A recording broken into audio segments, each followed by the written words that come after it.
Without Donovan Mitchell, Game 4 could have been a bloodbath against the Boston Celtics, but the Cleveland Cavaliers, in a losing effort, showed a lot of grit, heart, determination, and fight that, frankly, we hadn't seen from them prior in this postseason, at least for extended stretches. Some of the Cavs' biggest Achilles heels came back to bite him in the ass again, but a Donovan Mitchell-less Cavs team competed with the number 1 overall seed in the East. And even though it's a loss, and yes, it sucks and it's gut-wrenching, and a loss is a loss. You're down 3-1 in the series now.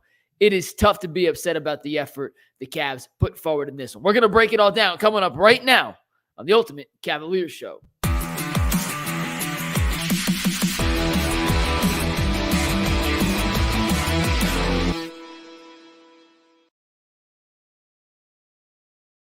What's up, guys? Mikey McNuggets here. I literally sprinted home on my bike from Rocket Mortgage Fieldhouse to get here to do the post-game show for you guys because I thought the Cavs deserved some credit for what they did. We'll start with the bad, and then we'll get to the good. The bad is it's a loss.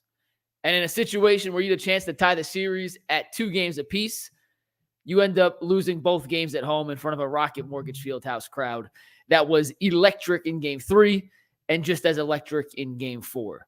No Donovan Mitchell. It's an uphill battle, but guys stepped up.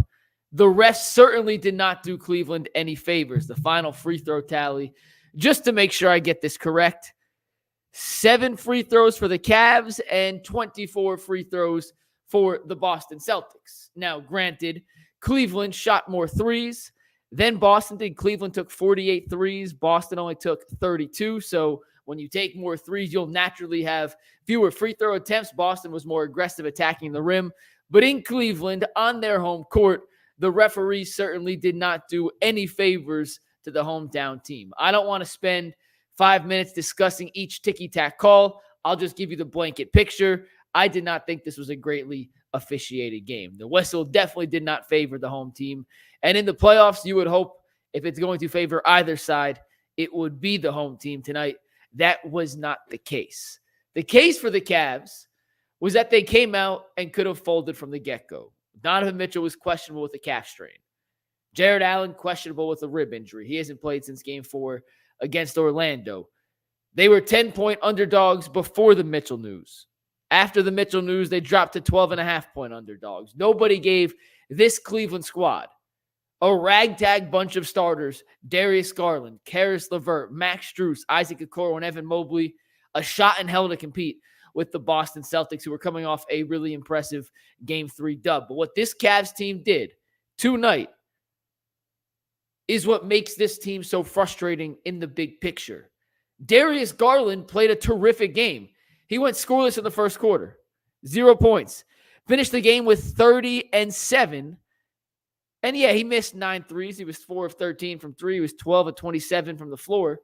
He played with the aggression and the creativity that we saw during his All-Star year. And for stretches, DG was cooking. He looked like old DG again. And you go back to Game 3. And you go back to Game 2 outside the third quarter. You go back to Game 1. You go back to the majority of the Orlando series. It just wasn't consistent enough. But tonight is a stark reminder of the player that Darius Garland can be when he has it all together. I'm not sure if he decided tonight's the night I'm going to be aggressive and attempt 27 shots because Donovan Mitchell's out and those opportunities are easier to come by. I'm not sure if he decided to be more aggressive because he said, hell, if I'm not shooting, who is? And me taking a contested shot may be better than some other teammate taking an open option. I'm not sure if he said, hey, I hear all the criticism. They want me to be more aggressive. Well, screw them. I'll shoot every time. It doesn't matter what sparked the aggression. What matters is we saw that version of Darius Garland. We know it's inside him. It's about getting that out more consistently. In the second half and early in the fourth quarter, DG was cooking. His crossover was back. He was coming off screens and shooting against drop coverage when Al Horford was giving him space. He was taking the shot the defense was giving him, and although he wasn't connecting at a super high clip, he was 4 of 13 from 3. That's about 22.5%. That's the right basketball play. And it was good to see Darius, with his back up against the wall, come out and put on a performance like this. Once again, a loss sucks, guys. Everything I'm going to say, I'm trying to find a little bit of positives to take away from here because I thought it was a really admirable effort from this ragtag group of Cavs. But at the end of the day, they lost. And that's really the big picture here. They were out-talented and, frankly, outmatched. They were a short-handed team. When we did our draft of the 10 best players in this series, of the top 5, Donovan Mitchell was one. The next 4 were Celtics. So no Donovan Mitchell. They had the 4, maybe the 5 best players on the court pre-draft. That's not how it panned out tonight. I'd make the case Darius Garland was absolutely in that top 5. I think you can make a case that Max Strus, for the stretch he had in the first half, had a top 5 impact. Caris Levert had 19 points. Evan Mobley had 19 and 9. He was aggressive to start the second half. He had back-to-back field goal attempts to start the third quarter to kind of get this Cavs team back rolling again. They were down by 7 at the end of the first quarter and found a way to claw back in. And then with 6 minutes to go in the third quarter, I made a note of this. Darius Garland blew by. Drew Holiday made a layup, and they were up 65-64. About 9 minutes to play in the third. So they battled. They fought. They competed. And there are stretches of games 3 and game 1 where you wanted to see that. I keep using aggression. The real word's competitiveness and competitive fire. And there were stretches in games 1 and game 3. And there were stretches against Orlando, mainly on the road in Orlando, where it just felt like this team as a collective unit didn't have the aggression and the competitive fire needed to win at the highest level. And that's what's frustrating, because you know they have it in them. It's not that they don't want to win a game. That's ludicrous.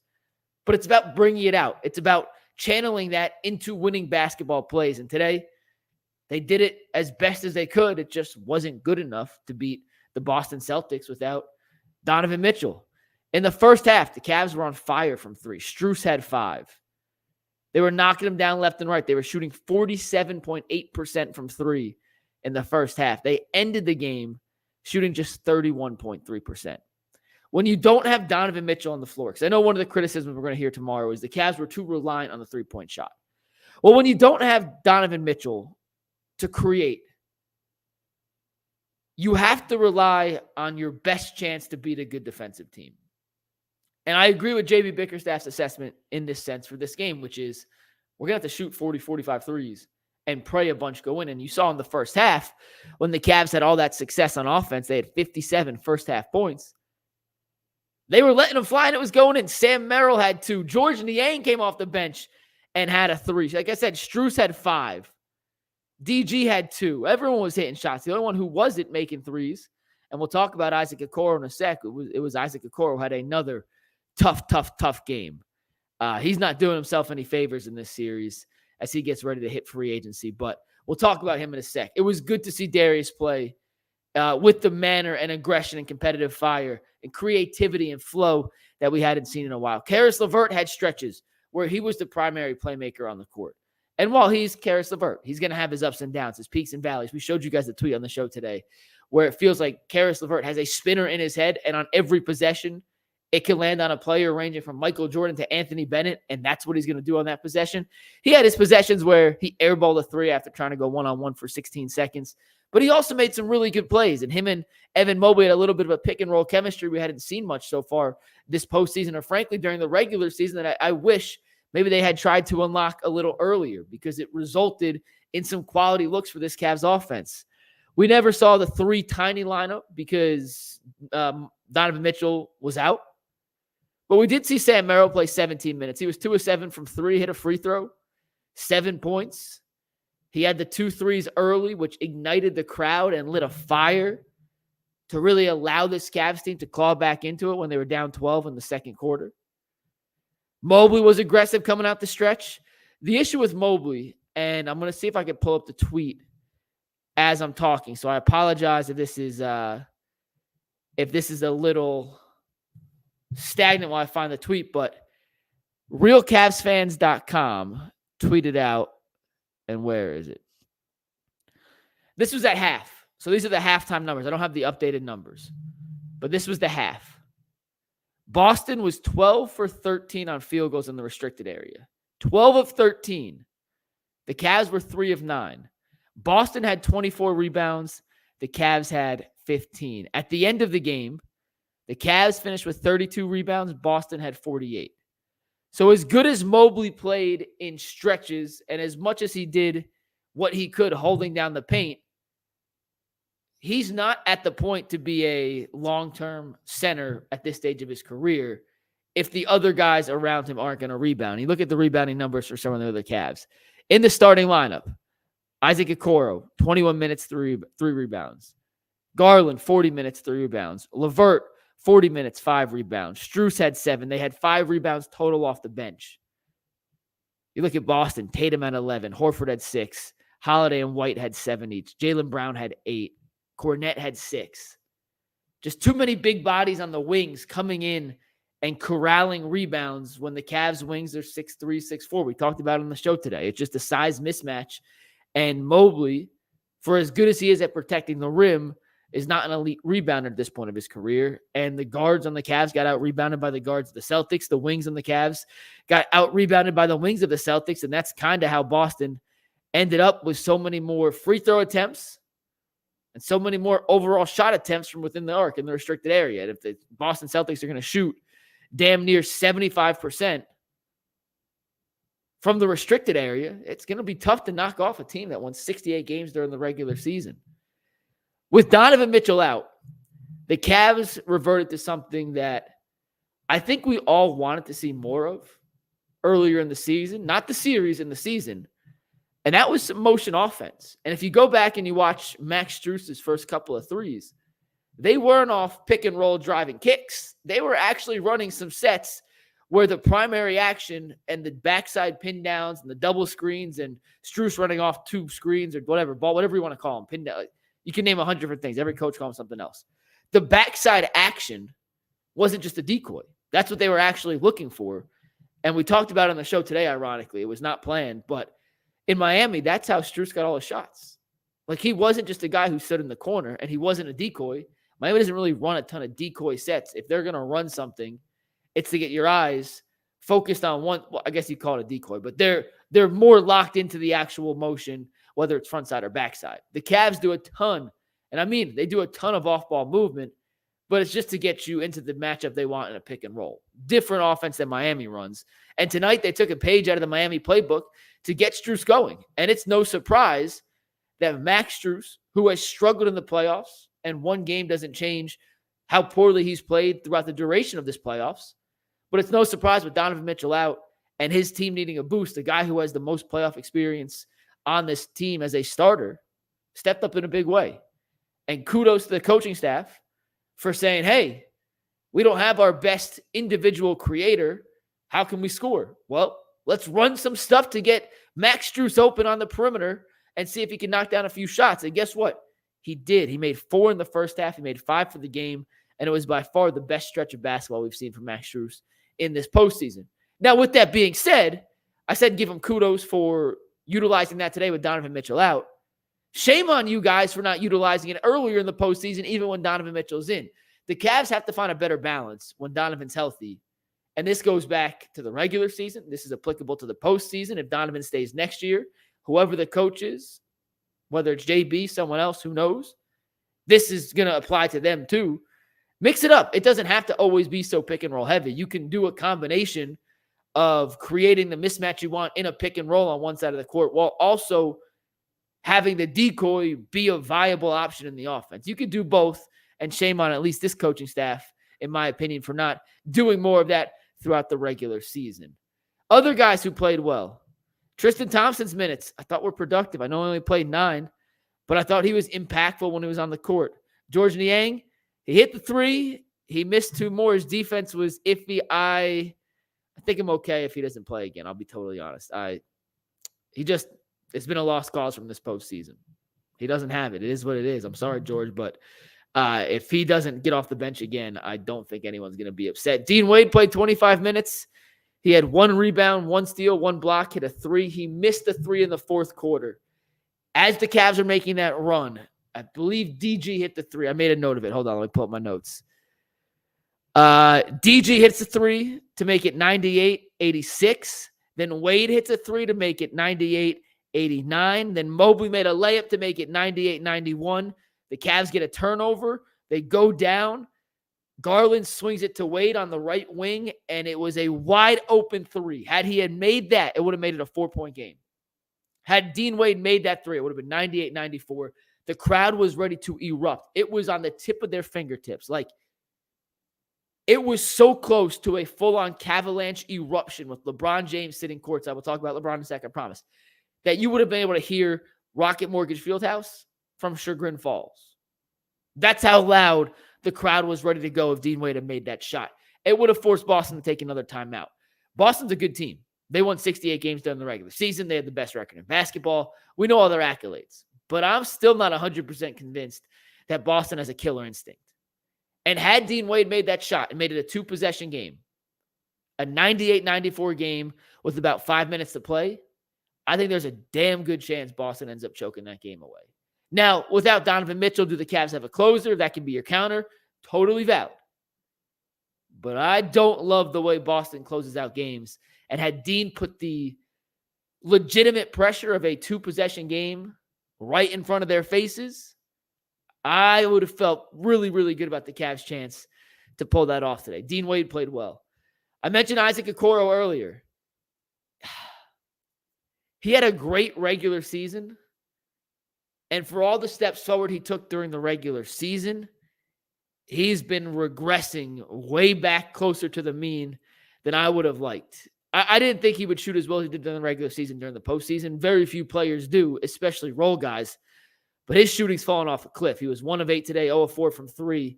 And it never seemed like he realized why he was being left so wide open.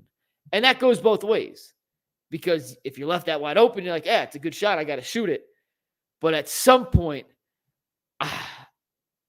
I'm not quite sure his defensive contributions are worth the lack of the offense he's bringing to the table. And JB Bickerstaff entering Game 5 is going to have to take a tough look at whether or not Isaac Okoro can play 20 minutes if he's giving you literally nothing on the offensive end of the court.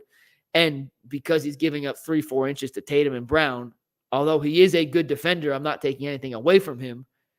Jaylen Brown and Jayson Tatum are still having their way. Tonight, Tatum finished with 33. Brown finished with 27.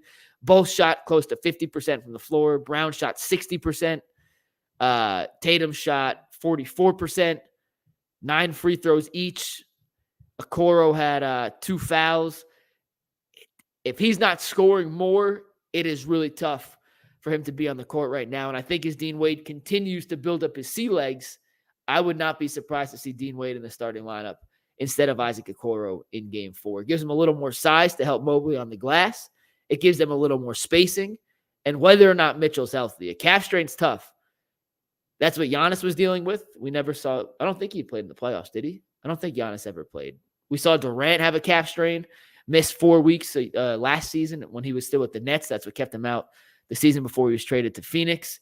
Calf strains are finicky, and everyone's different. We didn't get any official word on Donovan and his status moving forward. He's still day-to-day. But if he couldn't play today, I hope he can play on Wednesday, but there is no guarantee. That is a real tricky injury to rehab from. So if he's not going to play, give yourself a chance because you need as many scores on the court as possible, and I think Dean Wade just gives you a little more scoring option than Isaac Okoro right now.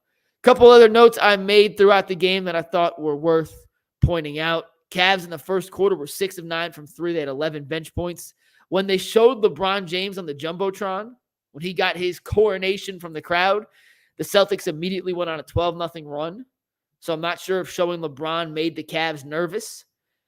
The Cavs actually ran a couple nice ATO sets there at a quarters to get Strus a good look.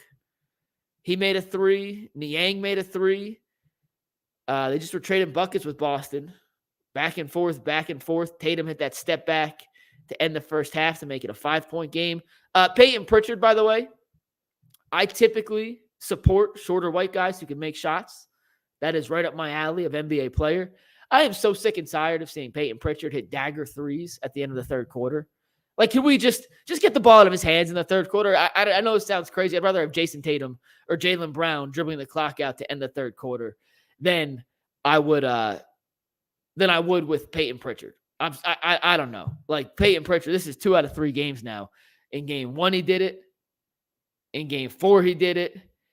Where he just refuses to give the ball up at the end of the third quarter, hits a dagger 3, and it goes from, hey, this game's still in reach to, I'm not quite sure. Cavs got down double digits in the fourth, found a way to fight their way back. But it wasn't enough at the end of the day. And the talent discrepancy played too big, too much of a factor. And it sucks because it was a gritty, gutsy effort from your Cleveland Cavaliers tonight. And the way they played deserved a better result than a 7-point loss at home. But that's basketball. That's basketball. If the Cavs had played with this energy and effort for stretches of games 1 and games 3, then maybe they don't find themselves in a 3-1 hole. But I can't criticize and I can't complain about the effort tonight. The effort was there. They fought their asses off. They battled. They battled a really talented basketball team, and they kept this game close when no one thought it would be close. I want to say 2 things on LeBron James real quick.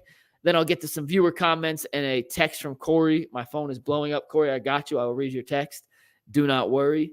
But I got word that LeBron was coming pregame. So I tweeted out, hey, if this is true, it's going to blow up Twitter. Not just Cavs Twitter, but NBA Twitter. I guarantee you, when they show the Cavs highlights on ESPN tomorrow, the first play of the game, or the first clip of the highlight won't be a play from the game. It'll be LeBron sitting courtside. And I can almost guarantee you the first question Mike Greenberg or whoever the SportsCenter anchor is, if it's on SportsCenter, not Get Up, asked their analyst, so what was LeBron doing courtside? And A, that's BS because it was a terrific game of basketball tonight that should be celebrated. It shouldn't be spent starting with LeBron James. It should be closed with LeBron James. But talk about an absolute freaking power play move that LeBron pulled tonight.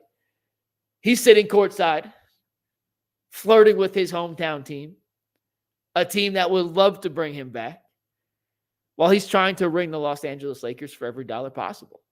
And LeBron, I support it, man. I am all for the power play games. He brought a bottle of wine. He was sitting there chilling. And he looked like he was enjoying himself. And the crowd was loving when they showed him on the Jumbotron. Him and his wife, Savannah, got almost a loud of ovation, as I've heard. The only person I'd say, when they had the Kelce's there, that was loud. LeBron may have been a little louder, but in the same tier as the Kelce's. And that is Cleveland royalty. Those 3, and there's a couple other guys who would get the same kind of ovation. But you want to talk about a power play move, a giant FU to the Los Angeles Lakers. That's what LeBron James did today by sitting courtside and watching the Cavs. And you know what? Maybe it is a scouting report or a scouting trip for LeBron. Maybe he is taking a look at Darius Garland and Okoro and Mobley and seeing, hey, I could envision myself playing alongside these guys in the future. And it's not just playing against them on the court. Now I'm sitting here on the courtside seats, analyzing their games against a team like Boston, who I know how they defend certain ways. I've played against them on multiple occasions. It's an up-close personal scouting trip for LeBron. So talk about a power play move that not just set Cavs Twitter and Cavs fans in a frenzy, but it's going to lead the national storylines tomorrow. I know there are reporters still at Rocket Mortgage Fieldhouse right now who skipped out on J.B. Bickerstaff and Darius Garland and Evan Mobley in the open locker room session to try and stalk LeBron James as he was leaving the arena just to get one word or one quote. And I hope they do, because I'll be very curious to hear what LeBron has to say. All in all, and then I'll get to the viewer comments and Corey's text. It sucks that tonight's a loss because they played way too well to be a loss with the players they had available. Without Donovan Mitchell, it's an uphill battle. It's a hell of a climb. It's like climbing Mount Everest with one leg. And they got damn near close to the top before they had to bow out. And I'm not blaming the officials, but the officials certainly did not help. And when you get 5 threes from Strus in the first half, and you get a 30-point performance from Darius Garland, who had 7 assists and 2 turnovers. DG was a +1, by the way. Levert was a -14. The Cavs dominated the game, and I mean dominated the game, in the minutes when Garland played with their second unit, with Wade and Merrill, as opposed to the minutes he shared the court with Levert. I'm not quite sure why. I don't have a good explanation.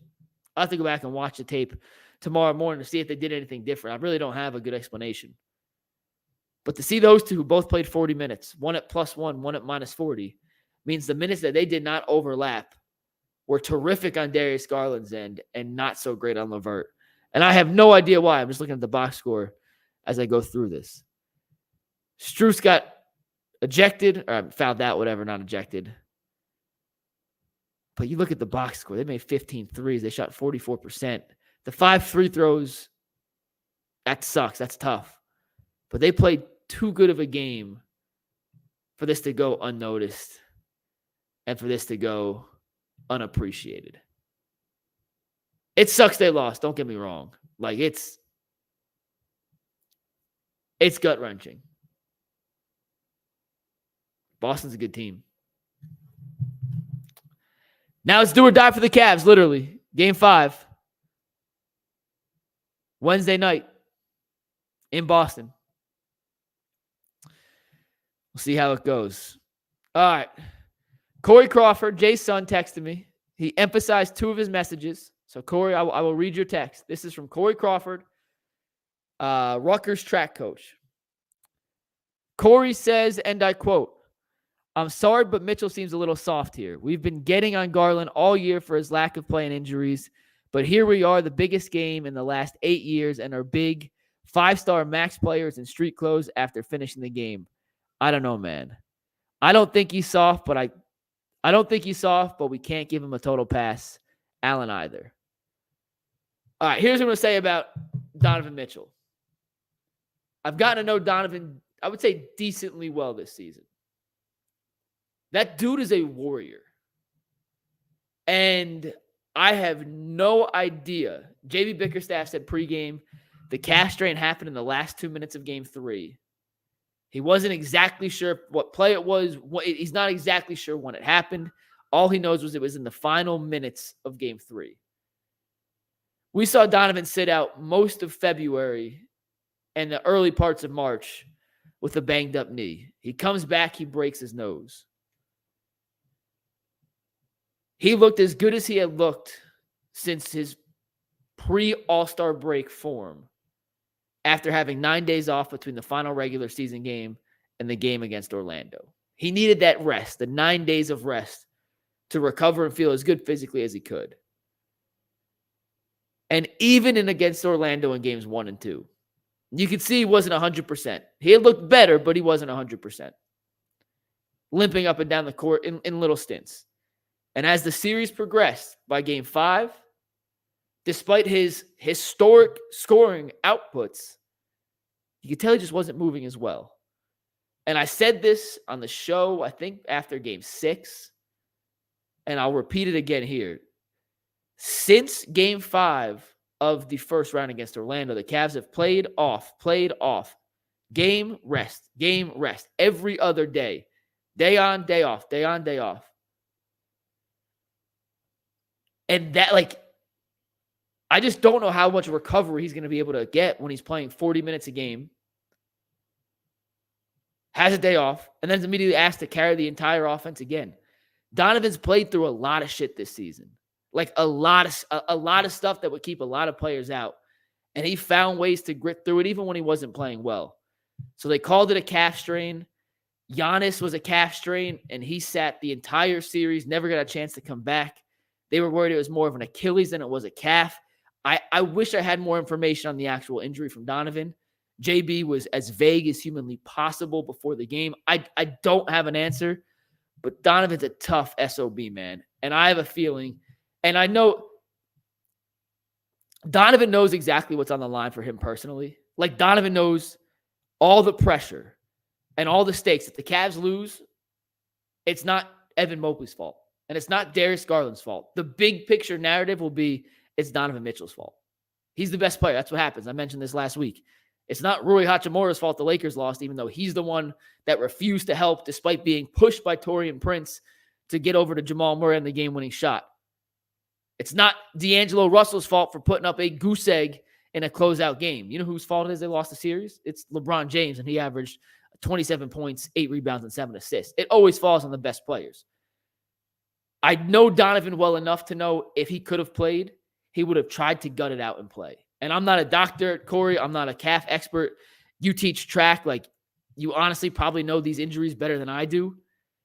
But I know Donovan is a warrior. And if they're calling it a calf strain,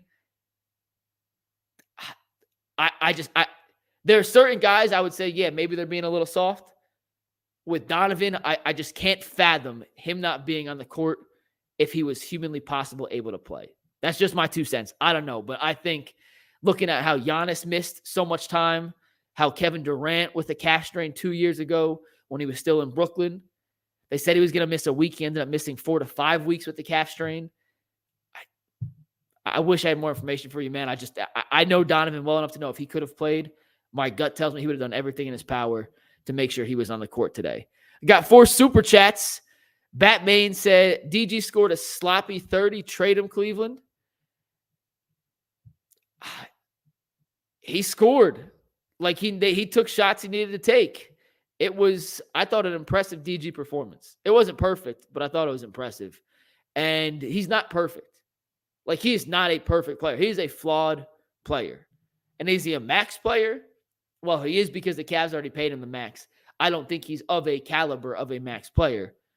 But DG tonight put on a gutsy-ass performance and found ways to score against the Boston defense that was frankly keyed in on him, especially when Max Strus was on the bench.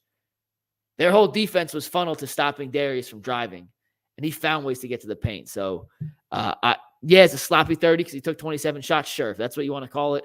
But I thought Darius played a pretty good game tonight. Batman says, Ray Charles would have seen the Mobley mismatch down low all night. DG need a pair of the Horace bifocals. Batman, let me ask you a question. The mismatch was there, but is Mobley going to take advantage of it? Is giving it to Mobley down there, is that a better result and as a higher percentage outcome for a positive offensive play than what the Cavs were doing? Not sure. Mobley still has a long way to go as an offensive player. Sean Ivor says, why did JB go away from running dribble handoffs with Mobley? I don't know. It's a good question. It's a fair question. I want to see Mobley more involved in all their offensive action. I've said it before. I'll say it again. His best offensive skill set is his passing. Utilize him as a playmaker. He's not a guy, to the last point of the super chat, I don't think he's a guy you can throw into the post and feel confident he's going to get a good look. He has some post moves. In game 2, he busted him out.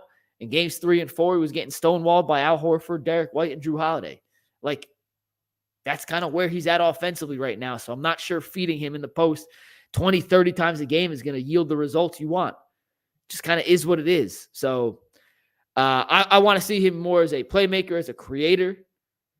That allows him to get mismatches where you hope he develops into the point where you can hammer those mismatches, force Boston to make a decision. Hey, we have to fight through this, so we're going to switch a guard onto Mobley and put Horford against one of their guards. That's a tough decision to make, but because Mobley doesn't have the ability to make defenses pay like that yet, you can live with it. All right, we're going to get to some super chats here. Let me put on my glasses to read some of these. Appreciate all you guys for tuning in. I busted ass to get home to do this, so don't think I don't love you guys. Mr. Redpan says, we all know the fact that we were remotely even in this game without Donovan is huge. Yeah, I mean, it was a hell of an effort. And if people want me to be more mad for them losing, like, I'm sorry. Like, I really thought it was a respectable effort, and they fought. And in situations where you're down without your best player, like, it's kind of all you can ask for. And had they made a few more threes, yeah, they had a chance to win this game. But the way they shot in the first half, that is just not sustainable over the course of 48 minutes with the players they have. It sucks. It's not. Larry LaFace says, hard to believe they are more competitive without Mitchell and Allen. Shame on both of them for being, nope, that has bad words. Can't read that. Sorry. Don't want to get kicked off YouTube here. Let's see. Wellness Fan Ohio says, you and I have witnessed some pretty bad refereeing. Tonight's game was an all-time worst ever. NBA should be embarrassed. Yeah, the refs, listen, I'm not a blame the ref guy. I think it's lazy analysis. I think it's a cop-out. I think if you lose, you always point to the ref as the reason you lose. With all that being said, I did not think the refs had a good game tonight. I'll leave it at that. I just didn't. They weren't good tonight. So The free throw discrepancy, a lot of that has to do with the amount of three-point shots the Cavs took as opposed to the Celtics, but yeah, it is what it is. It is what it is. What else? What else? I really need Ant here to help keep an eye on the comments because trying to go through these afterwards is tough to find. I see a bunch of people telling me they want me to, rip people's heads off. When the season is over, they lose on Wednesday, trust me, we will have a referendum on a lot of people. It's just not worth having while the season's still going on. Let's see.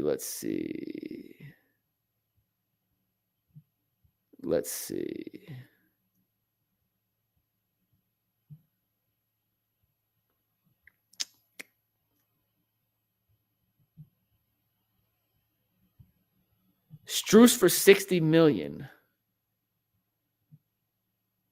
Yeah. If he plays like he did today, it's a good signing. If he doesn't, he plays like he has the rest of the postseason, not going to be great. Not going to be great. We talked about LeBron already. I see a bunch of people asking about LeBron.